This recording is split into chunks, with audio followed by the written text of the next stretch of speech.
Palabra Comprometida Ediciones.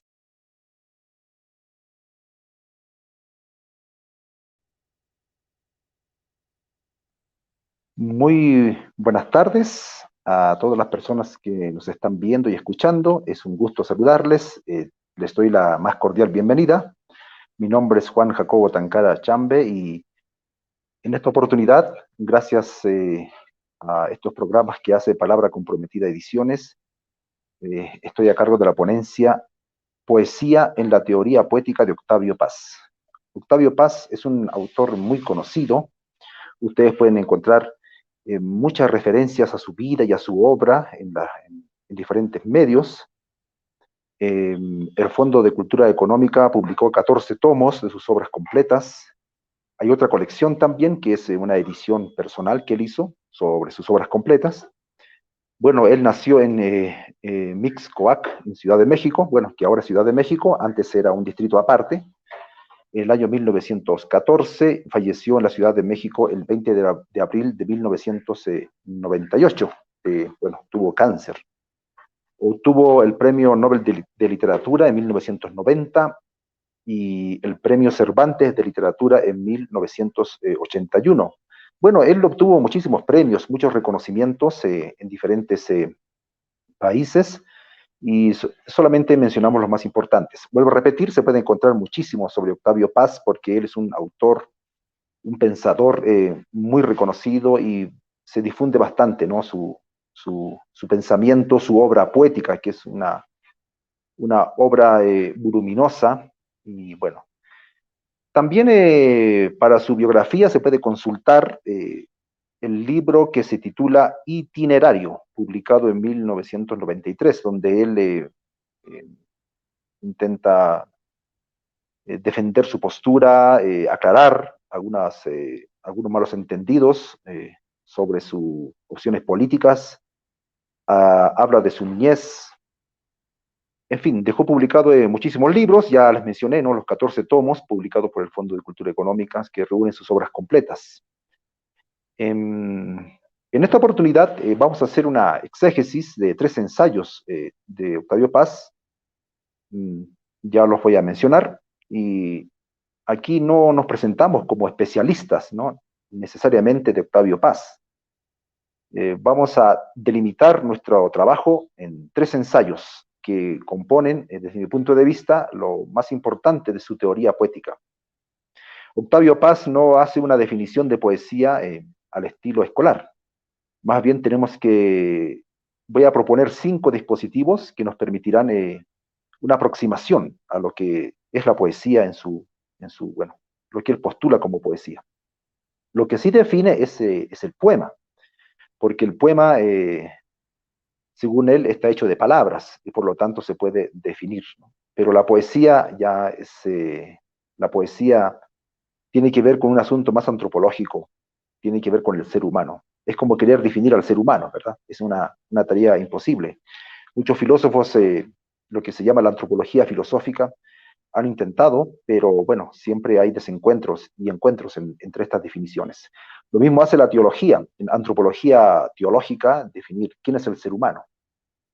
En fin, pero él no va a definir poesía, pero sí podemos aproximarnos a este concepto desde diferentes elementos que estamos proponiendo, como una manera de hacer esta exégesis a los 3 ensayos.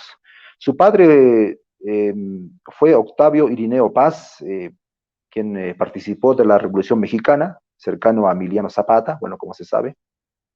Y también tuvo a su abuelo, muy importante, porque heredó toda su biblioteca, ¿no? Irineo Paz, que le llamaban el patriarca de la familia. Vivió en su niñez también en Los Ángeles, en Estados Unidos, y bueno, en el libro Itinerario, voy a citar la página 11, él dice, ¿no? Cito, no me habla, pero yo a veces oigo lo que su silencio me dice. Esta tarde comenzaste a ser tú mismo. Al descubrirme, descubriste tu ausencia, tu hueco, te descubriste. Ya lo sabes, eres carencia y búsqueda. Está hablando de su niñez, ¿no? Está hablando de su niñez y me parece muy interesante aquí porque a partir de esas experiencias él va a emprender, ¿no? Su obra poética y sus ensayos, podemos denominarles poético-filosóficos. Bueno, él participó también como intelectual comprometido en la Guerra Civil Española, junto a otros intelectuales. Apoyó la República. eh, También fue muy crítico, en un principio muy comprometido con el pensamiento de izquierda. Trabajó en programas de alfabetización, pero después tuvo un desencuentro, se decepcionó del estalinismo y comienza a ser crítico, ¿no?, de este tipo de izquierda, del Partido Comunista. Y también crítico a estas posiciones en diferentes partes del mundo. Em, pero bueno, de ahí viene bastantes conflictos, ¿no?, con otros intelectuales que lo malinterpretan. Y él trabaja un tema muy importante que es la modernidad. En Octavio Paz prácticamente, si alguien quiere, podría hacer una investigación. De hecho, me parece que existen, aunque no, yo no he revisado ese aspecto, pero él trabaja el tema de la modernidad. Se puede eh, realizar una investigación sobre cuál es el pensamiento de Octavio Paz sobre la modernidad. Él no cree en la posmodernidad, sino más bien habla de una modernidad, una ultramodernidad. Ese es el concepto que usa, ¿no? Una ultramodernidad.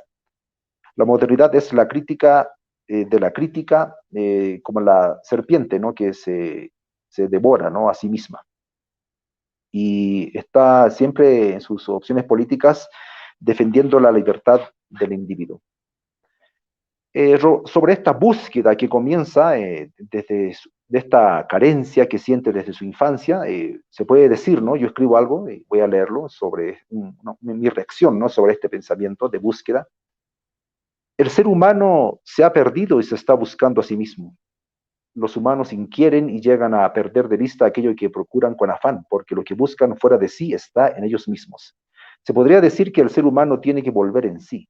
Su visión de la modernidad implica la idea de la búsqueda, ¿no? El ser humano salió de casa y está buscando su retorno. Y la modernidad es un esfuerzo, ¿no?, de ese retorno casi imposible.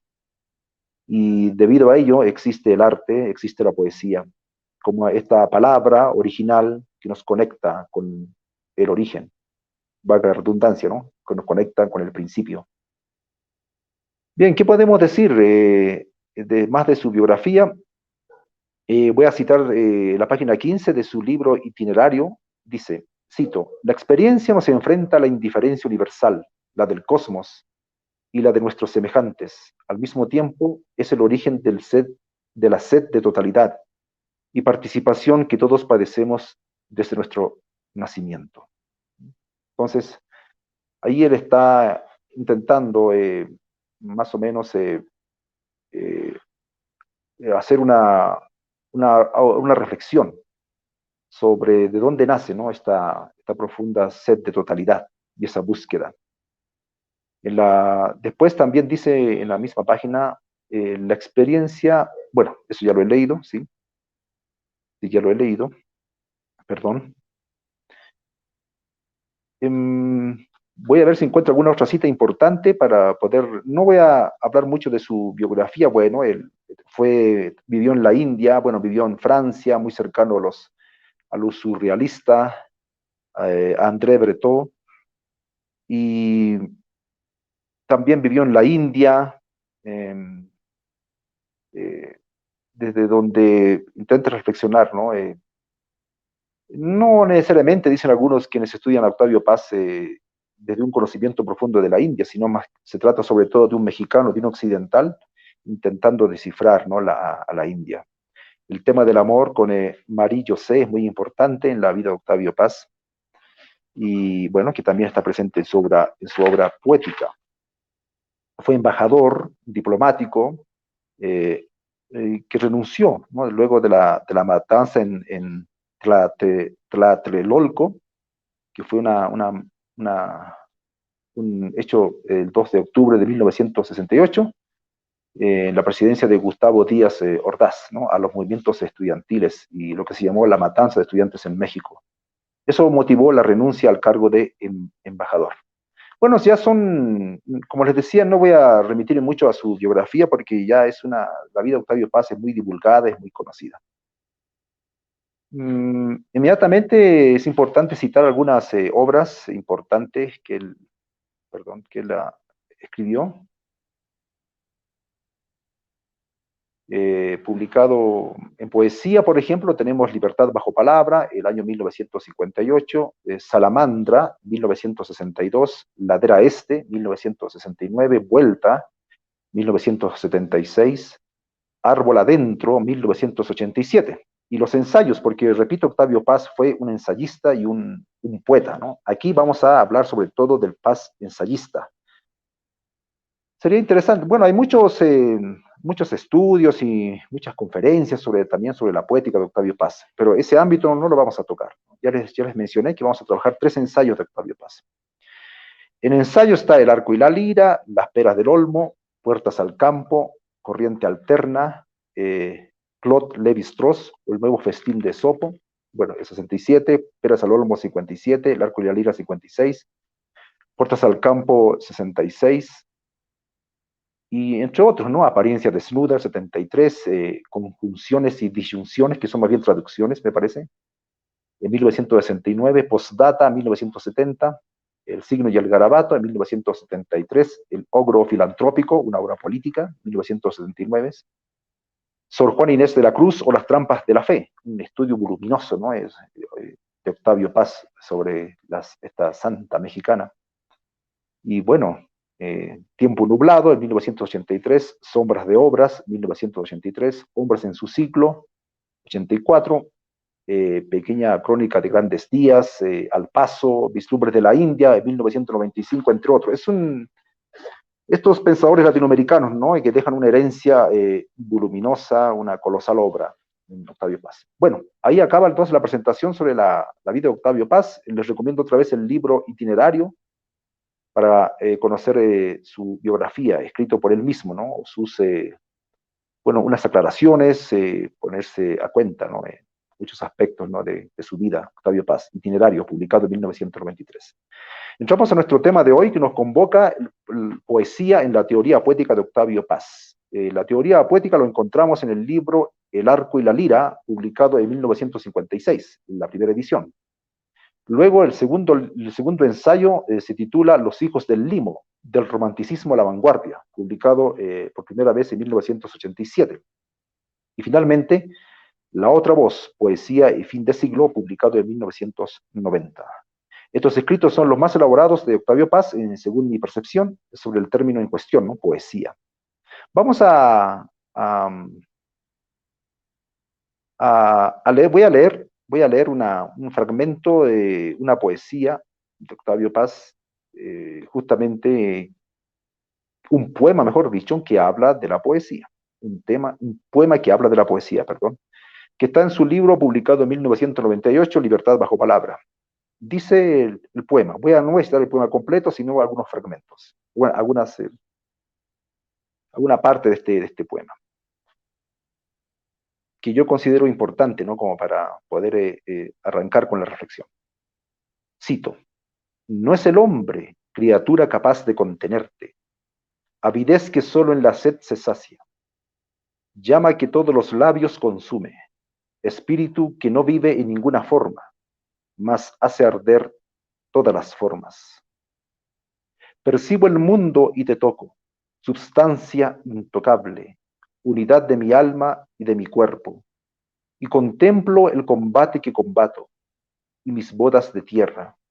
Insiste vencedora, porque tan solo existo porque existes, y mi boca y mi lengua se formaron para decir tan solo tu existencia y tus secretas sílabas. Palabra impalpable y despótica, substancia de mi alma.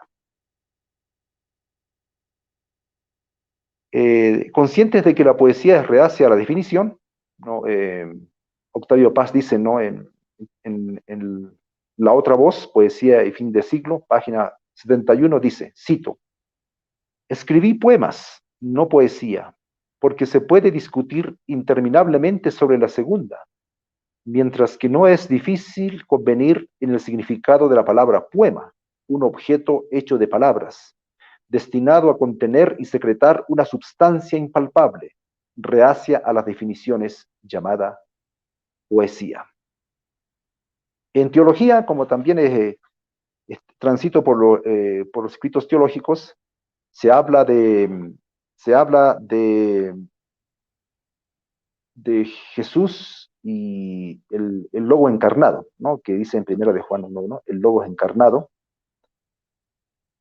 Y en este aspecto, Dios sería la poesía y Jesús, el Logo encarnado, sería el poema. Así por explicarlo de esa manera, ¿no? Tomando una analogía. Vamos a ensayar entonces, en vista de de la que la poesía es rehace la definición, sin embargo, vamos a ensayar algunos elementos, algunos dispositivos que yo uso para poder abordar, ¿no?, este concepto de poesía. Voy a trabajar en cinco elementos para abordar este tema. El primero es la palabra del principio. El segundo elemento, deseo, nostalgia. El tercer elemento, presencia de otredad. El cuarto elemento, magia, hechicería. Y el quinto elemento sería religión. Palabra del principio. Cito. La relación entre el hombre y la poesía es tan antigua como nuestra historia. Comenzó cuando el hombre comenzó a ser hombre. Los primeros cazadores y recolectores de frutos un día se contemplaron atónitos, durante un instante inacabable, en el agua fija de un poema.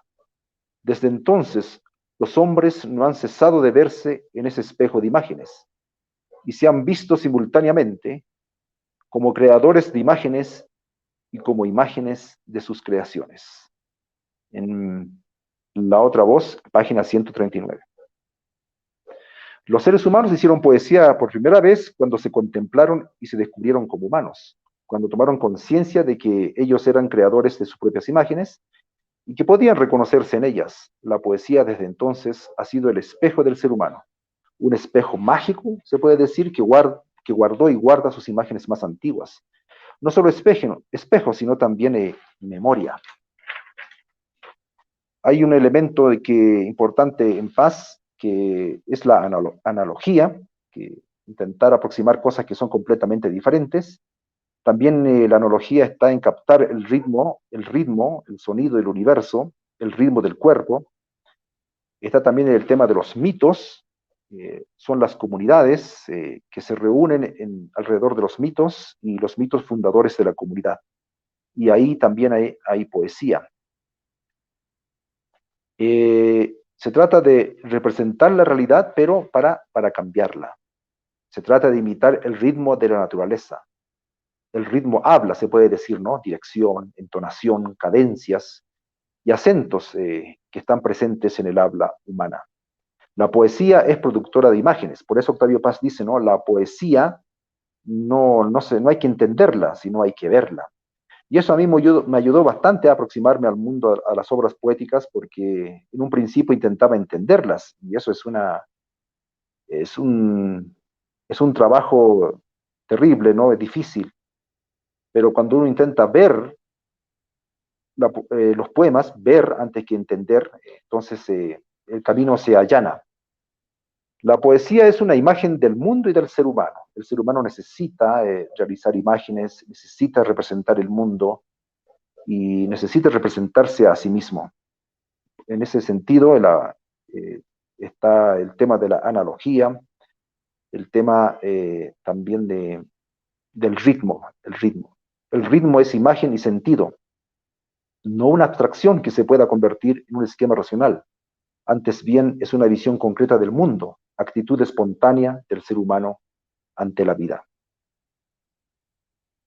También hablábamos de la relación con los mitos. El mito era un poema sobre el que se construía la comunidad. Además, como ya lo dije, ¿no? Además era un elemento que integraba a los miembros de la colectividad, incluso integraba a miembros muertos. Por ello se puede decir que las antiguas comunidades eran comunidades poéticas. Sus miembros se abrazaban por medio de mitos poemas y alcanzaban la totalidad. Todas las dimensiones de la vida estaban integradas, eran una sola. La poesía, en tanto mito, que le da nombre a esta primera parte, a este primer dispositivo, es palabra del principio. Voy a buscar otra cita. Palabra del principio, palabra puente, palabra que nos une. Ya hablé de la analogía, del ritmo, de la representación del mundo y la representación del ser humano. Cito en el libro, bueno, déjeme constatar, un momentito por favor. Estoy trabajando los 13 libros de Octavio Paz. Bien, en el arco y la lira, voy a hacer la siguiente cita, que es un poco larga, pero vale la pena. Es también como para ir conociendo, ¿no? Lo que el mismo Octavio Paz está diciendo. Esta exposición se trata de una exégesis literal, podemos decir, no literal, como se dice, muy aproximado al texto. Cito, la palabra es un puente mediante el cual el hombre trata de salvar la distancia que lo separa de la realidad exterior. Mas esa distancia forma parte de la naturaleza humana. Para disolverla, el hombre debe renunciar a su humanidad, ya sea regresando al mundo natural, ya trascendiendo las limitaciones que su condición le impone. Ambas tentaciones, latentes a lo largo de toda la historia, ahora se presentan con mayor exclusividad al hombre moderno. De ahí que la poesía contemporánea se mueve entre dos polos. Por una parte, es una profunda afirmación de los valores mágicos. Por la otra, una vocación revolucionaria. Las dos direcciones expresan la rebelión del hombre contra su propia condición. Cambiar al hombre. Así, quiere decir renunciar a serlo, hundirse para siempre en la inocencia animal o liberarse del peso de la historia. Para lograr lo segundo, es necesario trastornar los términos de la vieja relación, de modo que no sea la existencia histórica la que determine la conciencia, sino a la inversa. La tentativa revolucionaria se presenta como una recuperación de la conciencia enajenada y, asimismo, como la conquista que hace esa conciencia recobrada del mundo histórico y de la naturaleza. Dueña de las leyes de la historia y sociales, la conciencia determinaría la existencia. La especie habría dado entonces su segundo salto mortal. Gracias al primero, abandonó el mundo natural, dejó de ser animal y se puso en pie, contempló la naturaleza y se contempló. Al dar el segundo, regresaría a la unidad originaria, pero sin perder la conciencia, sino haciendo de ésta el fundamento real de la naturaleza. Una vez reconquistada la unidad primordial entre el mundo y el hombre, ¿no saldrían sobrando las palabras? El fin de la enajenación sería también el del lenguaje. La utopía terminaría como la mística en el silencio. En fin, cualquiera sea nuestro juicio sobre esta idea, es evidente que la fusión, o mejor la reunión, de la palabra y la cosa, el nombre y lo nombrado, exige la previa reconciliación del hombre consigo mismo y con el mundo. Mientras no se opere este cambio, el poema seguirá siendo uno de los pocos recursos del hombre para ir más allá de sí mismo, al encuentro de lo que es profunda y originalmente. Por tanto, no es posible el chisporroteo de lo poético con las empresas más temerarias y decisivas de la poesía. La poesía es el lenguaje, bueno, fin de cita, en El arco y la lira, páginas 65 a la 67. Una cita larga, ¿no? Pero me parece muy importante. La poesía es el lenguaje que está relacionado con la conciencia de que el ser humano es irreductible a las leyes históricas y sociales, al mismo tiempo irreductible al mundo natural. La poesía está presente en la voluntad, actitud y el lenguaje, que intenta construir puentes sobre el abismo que separa la palabra y la cosa, el ser humano y la realidad, la cárcel histórica y un tiempo ahistórico. Vamos inmediatamente al segundo dispositivo que estamos proponiendo, es deseo-nostalgia. Deseo de completud, la conciencia de la falta, las imágenes de la unidad que propone la poesía, el tema del deseo, el tema de la magia, el tema del cuerpo, de la conciencia y la memoria. El deseo y la nostalgia por el origen no se refieren al retorno a una fase primitiva del ser humano, sino a la recuperación aquí y ahora de la identidad, la unidad perdida. la posibilidad de que las palabras y las cosas, el ser humano y la realidad, el no ser y el ser sean uno. No se da en un tiempo futuro o pasado que se promete con el tiempo histórico, sino ahora mismo, en este instante. Voy a citar el arco y la lira otra vez. Cito, hay un punto en que esto y aquello, piedras y plumas se funden, y ese momento no está antes ni después, al principio o al fin de los tiempos, no es paraíso natal o prenatal, ni cielo ultraterrestre, no vive en el reino de la sucesión, que es precisamente el de los contrarios relativos, sino que está en cada momento, es el tiempo mismo engendrándose, manándose, abriéndose a un acabar, que es un continuo empezar, chorro, fuente. Ahí, en el seno del existir, o mejor, del existiéndose, piedras y plumas, lo ligero y lo pesado, nacerse y morirse, serse son uno y lo mismo. Fin de cita, páginas 142 y 143 de El arco y la lira. El hecho de que veamos las cosas separadas se debe a que nosotros nos hemos separado de la realidad. Por eso Octavio Paz habla de la reconciliación, ¿no? La poesía está acusando una necesidad de reconciliación del ser humano consigo mismo y del ser humano con su sociedad. Justamente los modelos de la modernidad producen una escisión en el ser humano. Y cuando Octavio Paz habla de la alteridad, consiste en poder encontrar esa alteridad en uno mismo y poder reconciliarse con ella. Y eso también lo habla en su poesía, en sus poemas. Bueno, ya mencioné a modo de palabras el deseo de completud y la conciencia de falta, ¿no? Y frente a ello la poesía responde con la imagen de la unidad. La imagen de la unidad aparece en medio de la ausencia, es una presencia que revela la ausencia y nos dice que muy pronto estaremos allá. La identidad última entre el ser humano y el mundo, la conciencia y el ser será alcanzada. La poesía está relacionada de este modo con la creencia en esa identidad. Junto a la magia, la religión o la ciencia, ella busca descubrir, y esto es importante, el sendero que comunica este mundo con aquel.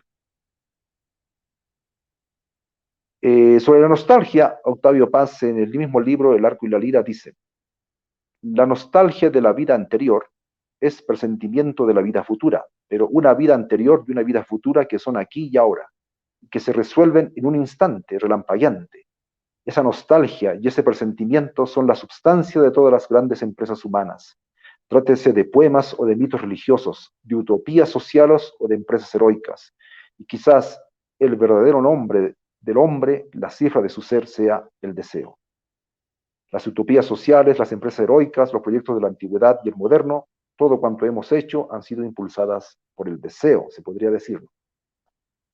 Ahora, yo opino, ¿no? Que es curioso, ¿no? Que el mundo que hemos creado con la fuerza de los deseos nos prohíba desear otro mundo, como pasa hoy en día, ¿no? Nuestros deseos parecieran estar reducidos a desear lo que el mercado produce. Entre otros, los medios de comunicación han logrado controlar, reducir, aplacar, no, digo los medios de comunicación, la industria del entretenimiento y lo que ustedes quieran agregar, aplacar la fuerza de nuestros deseos. El deseo que se relaciona con la poesía es aquel que nos lleva a la otra vida. Pero bueno, esa otra vida no está en el más allá que ofrecen las religiones, ¿no? El más allá que ofrecen las religiones podría ser quizás una explicación un tanto inmediata, tal vez, no inmediata, pero una explicación más, ¿no? Pero en cambio la tarea poética, ese más allá en realidad está en el más acá. Y se cuestiona el tiempo, ¿no? Cuando se dice, ¿verdad? El instante es eterno y todo ello, ¿no? Se cuestiona el tiempo. Hay una influencia importante, y Octavio Paz no lo reconoce públicamente, pero hay una influencia importante de Martin Heidegger, ¿no? En la obra de Octavio Paz. Especialmente en esta ponencia se llama en la casa de la presencia. Es una idea de que el ser, el lenguaje es la casa del ser.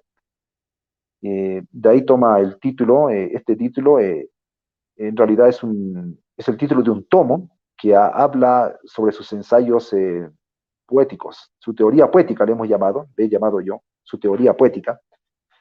Lo reúne en un tomo de una colección que es una edición del autor, de Octavio Paz, y ese tomo se llama La Casa de la Presencia, que me parece una alusión a el lenguaje como la casa del ser, en Heidegger, ¿no? Bueno, escritos a partir de la década del 50 del siglo pasado, la influencia de Martin Heidegger era muy importante, ¿no? Como ya todo el mundo sabe.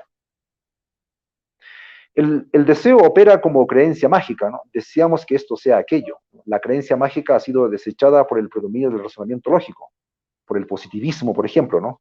La razón ilustrada ha imperado de tal manera que desterró la inconsciencia a los cuentos, ¿no? A los extremos de la fe o a los sueños, a las creencias mágicas. La razón ilustrada considera a la magia propia de la mentalidad primitiva. Al estar la poesía ligada a la creencia mágica, al deseo, también fue reducida a simple pasatiempo, a actividad de quienes todavía no se adaptan al mundo real. Bueno, la magia tiene que ver, ¿no?, con los deseos y eh, con una especie de las utopías también, ¿no?, de la transformación de la realidad. El ser humano comprende al mundo con sus sentidos, su sensibilidad, sus sentimientos y pasiones. No se trata en este sentido solo de un conocer en base a conceptos, ¿no? Aquí tenemos que hablar de una hermenéutica sensorial, de los sentidos, una hermenéutica estética. Bien. Además que el deseo no es pasivo, ¿no? Cree y actúa mediante ritos, celebraciones, con el fin de trasladarnos por un instante hacia aquello que deseamos. El deseo nos dice que somos eso que queremos ser, que estamos allá donde anhelamos estar. Por ejemplo, en la liturgia, que entre otras cosas también es ansia de estar con Dios, estamos efectivamente ante la presencia de Dios, ¿no? Ya está mi impronta religiosa, disculpen. Es que lo que pasa es que los estudios teológicos, filosóficos y literarios sirven, ¿no?, los tres, y para poder aproximarnos a la obra de Octavio Paz, porque justamente sus ensayos poéticos hablan sobre la religión, sobre la teología, son ensayos también filosóficos y por supuesto también literarios, ¿no? Es un pensador que intenta comprender, digamos, como se definía la filosofía, ¿no?, la preocupación por la realidad última, pero Octavio Paz lo hace desde la poesía, como lo estamos viendo, ¿no? El deseo aparece como pasión y sensibilidad. Estos son los más reales de todos los lenguajes humanos, ¿no? El lenguaje original, se podría decir, ¿no?, que impulsa las revelaciones y las revoluciones. Por ello, Paz lo considera como un lenguaje poético.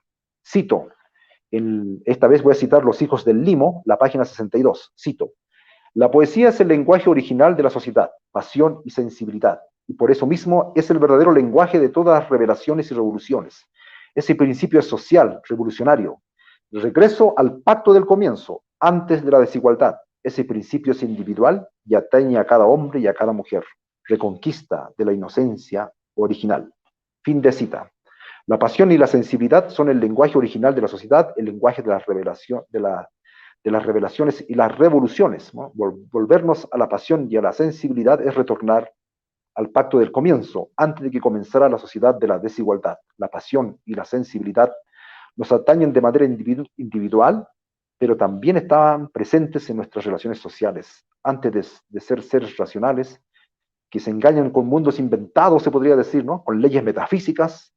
Antes de ser sujetos abstractos, consumidores, actores, somos seres pasionales, sensibles. Ahora también la pasión y la sensibilidad exaltan el tiempo natural, como una crítica a los artificios de la civilización, ¿no?, su complejidad, su falsa novedad. Los mismos nos han hecho olvidar que también somos seres naturales, necesitados, creadores, soñadores, sobre todo somos cuerpo. Cito en Los hijos del limo, página 60. La exaltación, dice Paz, a la naturaleza es tanto una crítica moral y política de la civilización como la afirmación de un tiempo anterior a la historia.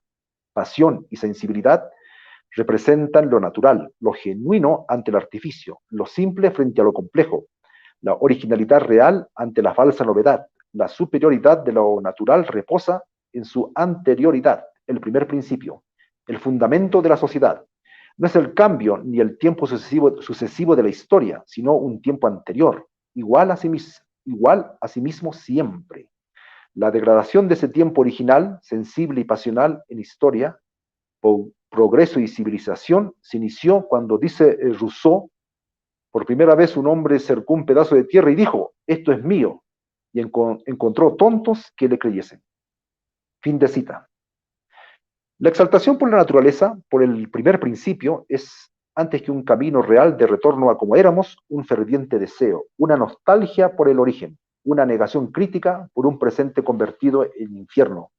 Decía Karl Popper, ¿no?, por traer el paraíso a la tierra se trae el infierno, ¿no? Es Karl Popper, ¿no?, quien escribió La sociedad abierta a sus enemigos. Claro, él lo aplicaba a una crítica al socialismo, Pero también hay que aplicarle al liberalismo, a los proyectos de la modernidad, ¿no? Todo proyecto de la modernidad ha querido realizar se ha convertido en infiernos en nuestra sociedad. Y por eso Octavio Paz habla de la ultramodernidad, es decir, eh, la crítica de la crítica hasta la autodestrucción. Esto funcionaba bastante bien en el arte, en la poesía, en los poemas, pero no así en la sociedad, ¿no? En la sociedad esto es fatídico, la lógica de la modernidad. Por eso que Octavio Paz no cree en la posmodernidad, sino que estamos viviendo una etapa más extremista, ¿no? De lo que es la modernidad. Un nuevo pacto social no es el pasado que regresa, sino el deseo de instaurarlo por la voluntad, actualizarlo y hacerlo real, deseo en acción. Eso es bueno, tiene que ver con el tema de la política y la revolución, ¿no? Es un deseo, es la nostalgia, es la búsqueda por el origen lo que lleva a establecer esas relaciones antes de la desigualdad, lo que lleva el principio poético, podemos decirlo así, que lleva a las revoluciones. Y como saber de los orígenes, decir como esta conciencia de otredad, esta conciencia de que somos más de lo que ahora nos propone la modernidad en sus distintas versiones, la poesía se convierte en conciencia y memoria, y por lo tanto también es un espíritu crítico y revolucionario, repetimos. Pasamos al tercer dispositivo, presencia de otredad. Aquí se habla del nombrarse otro, la reconciliación que señalábamos en un comienzo. Dios tiene que ver con una preocupación humana. Dios en realidad es un problema antropológico. Tiene que ver con la soledad, el tema de la ironía. El tema de la ironía tiene que ver con estas dos realidades que no podemos controlar. Uno es la muerte, vamos a morir, esa es la gran ironía. Y el segundo es el mundo, la contingencia del mundo. Finalmente el mundo nos desborda. Y tiene que ver también con el retorno de lo reprimido. La palabra poética es el medio por el cual el ser humano se nombra a otro. Paz parece sugerirnos que la palabra poética, al revelarnos nuestra alteridad, nos revela nuestra condición original. La magia del lenguaje, de las palabras, magia poética, puede nombrar el uno y el otro del ser humano. El ser humano puede desdoblarse en su conciencia y expresar ese desdoblamiento a través de la palabra poética. Así, mediante la poesía, el ser humano se nombra como lo mismo y como lo otro. Se desdobla y se une. La palabra poética nos lanza hacia nuestra alteridad. Saltamos a ella y nos quedamos suspendidos en el aire sobre un abismo, podría decir, ¿no? En el momento justo en que se une la orilla de nuestro yo con la de nuestro otro. Cito a Octavio Paz, en El arco y la lira, página 229 y 230, dice: ahí, en pleno salto, el hombre, suspendido en el abismo entre el esto y el aquello, lo que fue y lo que será, vida y muerte, en un serse que es pleno ser, una plenitud presente. El hombre ya es todo lo que quería ser, roca, mujer, ave, los otros hombres y los otros seres. Es imagen, nupcia de los contrarios, poema diciéndose a sí mismo, es, en fin, la imagen del hombre encarnado en el hombre. Bueno, quizás las mujeres que nos están viendo y escuchando pueden decir, ¿y la mujer? Bueno, era el lenguaje de la época, ¿no? Pues sí, a ver, hay que ser un poco indulgentes, aunque es cierto que la mujer debe hacer su propia filosofía, su propia teoría poética desde su condición de mujer, desde su visión como mujer, que es muy diferente a la visión del hombre. Bueno, eso ya se discutió en la filosofía latinoamericana de la liberación, siempre discutido por hombres, pero bueno, solo hasta ahí un hombre puede decir, ¿no? Que las propias mujeres deben hacer su teoría poética y, por supuesto, su filosofía. Y a propósito, Octavio Paz tiene una influencia importante de una filósofa española que tampoco él la menciona públicamente, ¿no? Se trata de María Zambrano, que me parece que ejerce una influencia importante también en Octavio Paz. María Zambrano tiene un libro que se titula Poesía, Filosofía y Poesía. Otro libro, Los claros del bosque, donde hace una interpelación a Martin Heidegger, a Ser y Tiempo. En fin, La tumba de Antígona. Bueno, María Zambrano, una importante filósofa española, exiliada, republicana también, como lo fue en su juventud Octavio Paz. Y bueno, ella escribe filosofía en un registro poético. Y de ahí que la lectura de sus obras resulta bastante desafiantes, ¿no? Y hay que volver a ellas una y otra vez para poder entenderlas. Bueno, pero es otra influencia que yo veo en Octavio Paz, pero que él tampoco lo reconoce públicamente. El salto es como un puente que une las orillas, ¿no? La voluntad y la palabra poética participan de ese salto, porque, como lo señalamos, el ser humano se constituye mediante el lenguaje. Esto bueno, a la Martin Heidegger otra vez, ¿no? El ser humano alcanza su completud, el ser en el salto mismo. Mientras está en esta orilla, experimenta la falta, y en el supuesto que llegue a la otra, sería el fin del lenguaje, la historia, el deseo, la nostalgia, el fin de la poesía. Sabemos, sin embargo, que jamás el ser humano llegará de manera plena a la otra orilla. ¿Quién sabe, no? La teología dice que sí llegará, pero justamente consiste en un salto teológico. Ahí pasamos ya dejamos el tema económico, dejamos el tema político y pasamos conscientemente al tema de la teología. En el ámbito teológico sí es posible dar este salto a la otra orilla. Pero en cuanto a los proyectos políticos y económicos, eso ya no se discute aquello, ¿no? Porque eso es prácticamente un tema teológico. Bueno, parece que el tiempo se nos está venciendo. Sin embargo, voy a tratar de terminar. Nos faltan 2 elementos más. No me alcanzo a desarrollarlos de manera completa. Pero bueno, si me permiten, voy a tomarme unos minutos más para poder terminar esta ponencia. No voy a citar tenía preparado algunas partes de la obra de Paz. Voy más bien a referirme a lo que he escrito. La poesía, entre otras prácticas humanas, nos permite ver el ser y vernos, no en nuestra dispersión o fragmentación, sino en nuestra completa existencia. Es la visión de la otra vida. La religión cristiana nos enseña que la otra vida está más allá de la vida terrestre, sin embargo, Paz habla que la presencia de la otra vida está en esta vida. Bueno, eso ya creo que lo hemos dicho.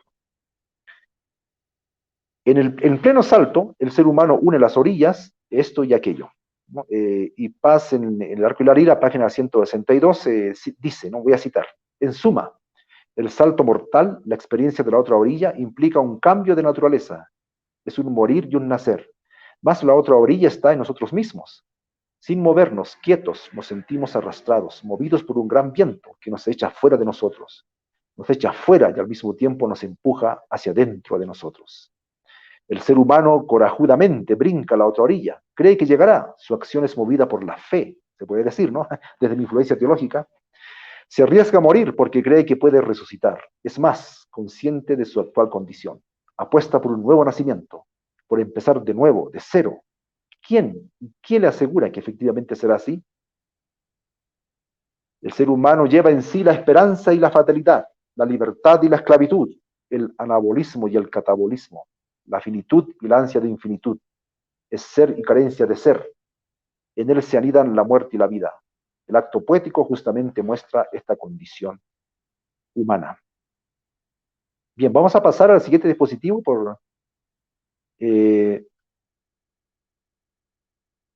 al siguiente dispositivo, que es magia y hechicería. Magia y hechicería,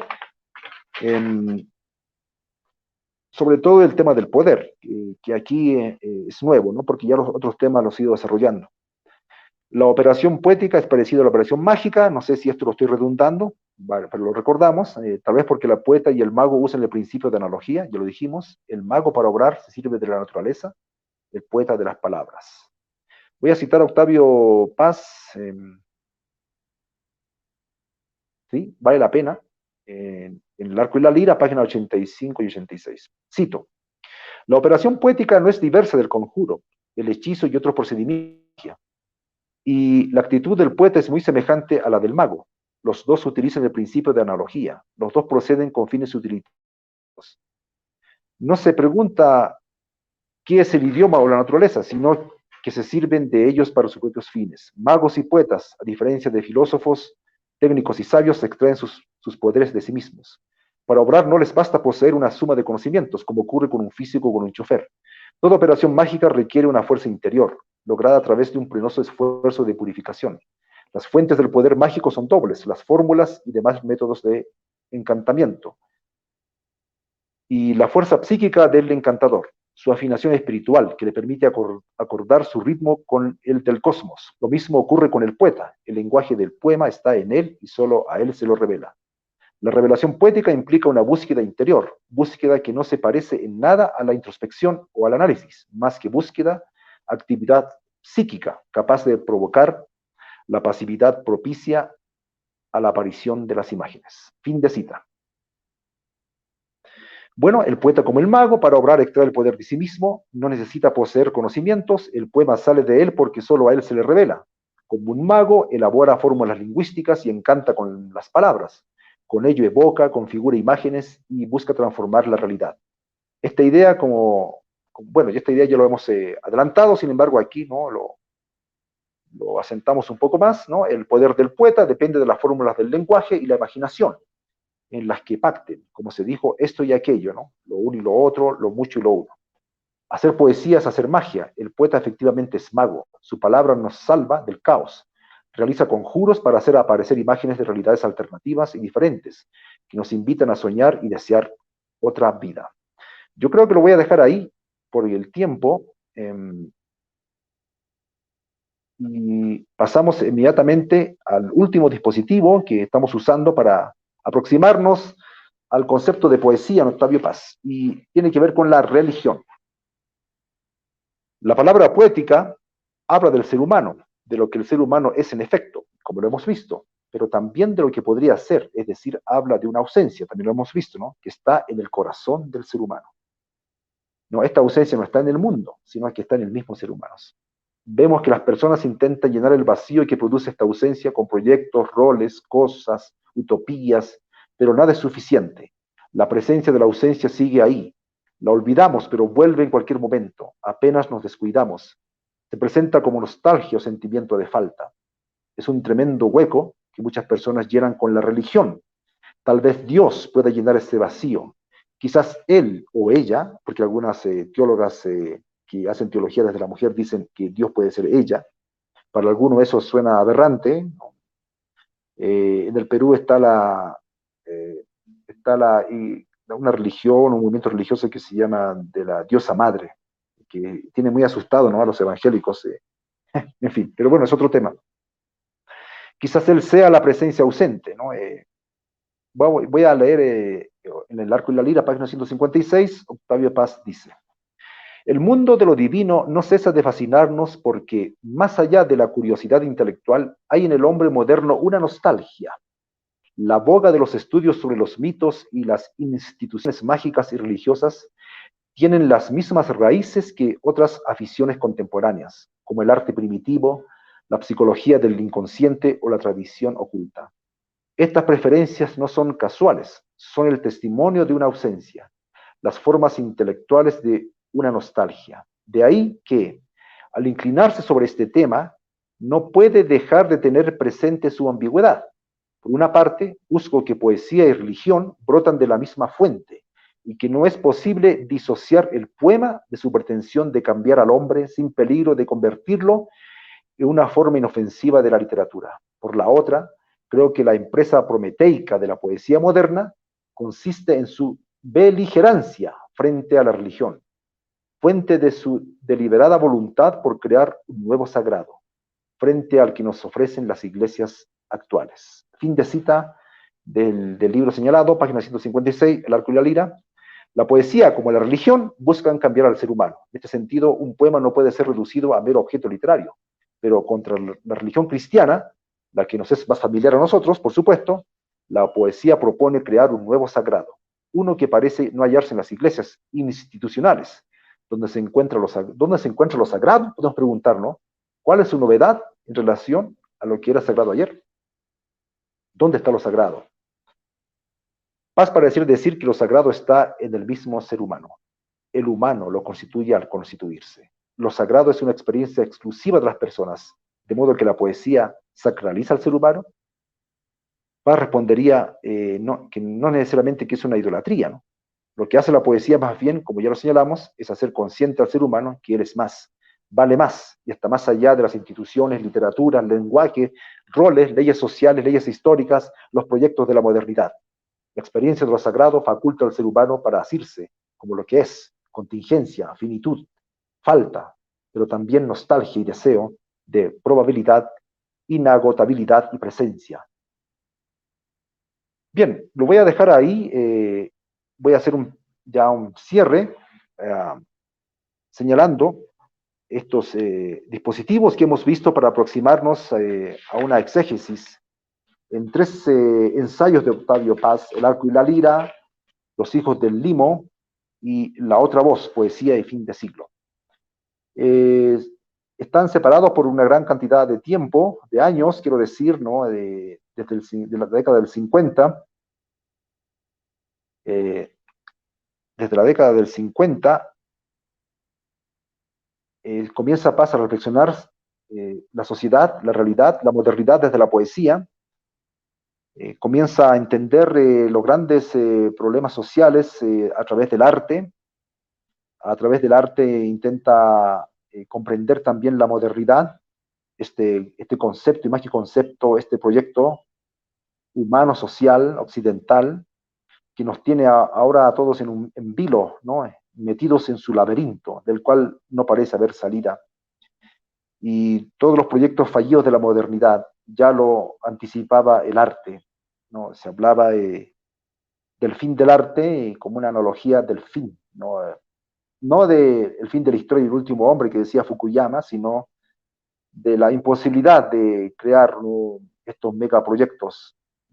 Octavio Paz mismo creía el fin de los megaproyectos, no solamente el fracaso del socialismo real, sino también del capitalismo brutal, ¿no?, del capitalismo extremista, salvaje, como le llaman algunos, y que se están viendo, ¿no?, en la inauguración de guerras y problemas sociales. Pero bueno, no quiero entrar en un tema más político o geopolítico, sin embargo, sí, esta vuelta, ¿no?, otra vuelta a la comunidad, esta vuelta más allá de las instituciones corruptas, la vuelta al ser humano, como también lo pregonaban en esa década, después de la Segunda Guerra Mundial, los teólogos que hablaban de la muerte de Dios, ¿no?, influenciados por Nietzsche, etcétera, que en realidad ya no hay que buscar a Dios en las instituciones religiosas conocidas, establecidas, anquilosadas, sino buscar el nacimiento a Cristo en cada corazón, en cada ser humano, en la vida cotidiana, en las comunidades concretas y reales. Octavio Paz creía que la ideología triunfante de fin de siglo, como decía, ¿no?, La otra voz, poesía y fin de siglo, las ideologías triunfantes serían las identidades nacionales, es decir, en otras palabras, ¿no?, los, los pueblos concretos, las comunidades concretas, ¿no?, las unidades lingüísticas, bueno, entidades con unidad lingüística, con costumbres, con etos, pero ya no estos megaproyectos de la modernidad que han producido, como decía Popper, ¿no?, aplicando el socialismo, pero hay que aplicarlo a todo programa de la modernidad, que producía, en vez del el paraíso, el infierno. Bueno, ya para cerrar, hemos trabajado el dispositivo de palabras del principio, deseo y nostalgia, presencia de otredad, magia, hechicería y el tema de la religión. En Octavio Paz se puede encontrar vertiente para una aproximación filosófica, para una aproximación literaria, para una aproximación teológica.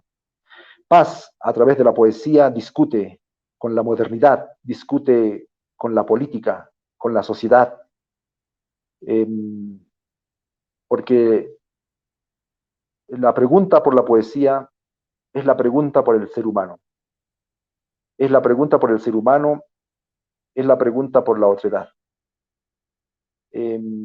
Occidente difícilmente, históricamente, ha querido dialogar, ¿no?, con la otredad. Siempre se ha estado viendo a sí mismo. Sin embargo, hay una otredad también dentro del mismo Occidente. Pero el absolutamente otro, como usaba Barthes, ¿no?, este teólogo suizo, Karl Barthes, para referirse a Dios, trayendo de la teología a las relaciones humanas, el absolutamente otro es la otra persona, es la otra cultura. Es este diálogo que no pudo existir, ¿no?, entre Occidente y los otros, las otras culturas, las otras sociedades, las otras nacionalidades, las otras naciones, ¿no? Nación viene del griego etnos, que significa pueblo. No hubo este encuentro, sino hubo un desencuentro, una hecatombe. Y justamente la poesía nos convoca a la reconciliación universal, nos convoca al regreso, al cuerpo, a considerar los deseos, nos hace ver que la magia sigue operando. Incluso el civismo, como cuando cantamos el himno nacional, y otras prácticas como celebrar las fiestas patrias, ahí hay mucho de religión, hay mucho de magia, mucho de lo que tenían las sociedades primitivas. De alguna manera seguimos siendo también primitivos. La modernidad es un sueño autodestructivo. En el arte funciona aquello, como esta cierta lectura del surrealismo, pero en la sociedad esto es fatídico, como lo señalábamos.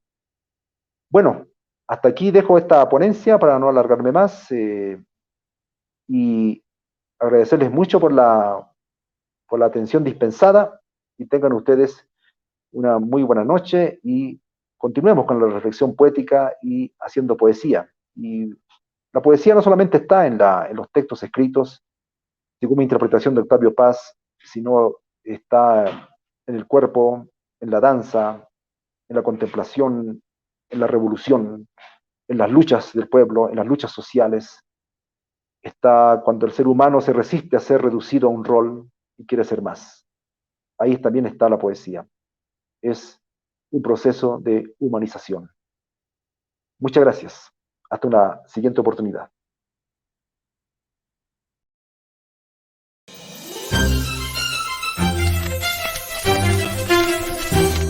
Palabra Comprometida Ediciones.